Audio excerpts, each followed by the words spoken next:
Today on EKU's campus, State Auditor Mike Harmon addressed the crowd for the Business at Noon luncheon held by the Richmond Chamber of Commerce. Among topics discussed were the Kentucky Wired program, which would bring high-speed internet to many outlying areas of Kentucky, including a main line right here through Richmond. Harmon said this was the highlight of his talk, but he said it's unfortunate that it went from a $30 million investment to over a $1.5 billion investment because the project was switched from the private sector to public, now on the backs of taxpayers. Harmon spoke with WBON-TV after his address and described his time at EKU as well as the recent contention and audits on the counties of Jackson and Estill, which you can watch now. The revolution is here. We're changing the way you watch news, weather, sports, traffic, and a lot more. Introducing Richmond's very own WBONTV.com. WBONTV.com is your link to the new age of visual digital media and the way you watch it. Get everything you want, when you want it, and where you want it, on any mobile or digital device and viewable screen, including that big screen in your living room. Get it on the go, at night, or wherever you want it. 24/7, WBONTV.com. Learn it. Love it. Use it.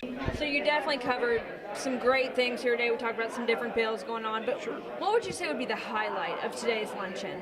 Well, I think the highlight, obviously, we talked about in regards to the Kentucky Wired project.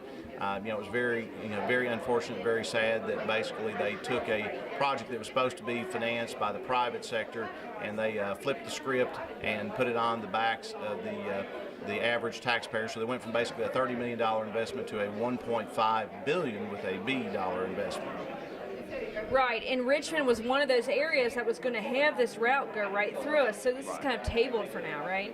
Well, they're still working on it. The biggest problem is they're trying to close on, and I don't know where they're at currently, but they were trying to close on an agreement to settle some of these what they call supervening events to try to get it back on track. So we still have some concerns about it, but obviously the biggest concern was whether it succeeds or fails, the taxpayer is on the hook for that $1.5 billion in a time frame where we're already struggling with $40 billion plus in pension debts and things along that lines. Also, we talked today a little bit about some of the legislation we'd work with, trying to save, since we've got so much expense, we're trying to save our counties money with like Senate Bill 144 that will allow them to have agreed upon procedures opposed to a full financial statement audit if they have clean audits in the year before. A lot of people don't realize that when we audit the counties in the state, they actually have to pay us for those audits. So anything that we can do to try to save them and by extension the taxpayers' money, we try very hard to do that. Right, so you mentioned auditing counties, and there's two that I'm interested in, one of which you mentioned was Jackson County. Do you want to give us a short rundown on what happened in Jackson County?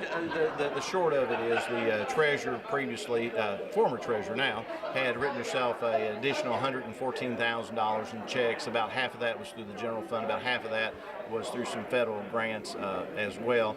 And then so we referred that on, and there has since been an indictment, and after the indictment they actually found a little bit more. So it ended up being about $162,000 once they went in and looked at it. Well, we're definitely glad you're here to catch stuff like this across the Commonwealth.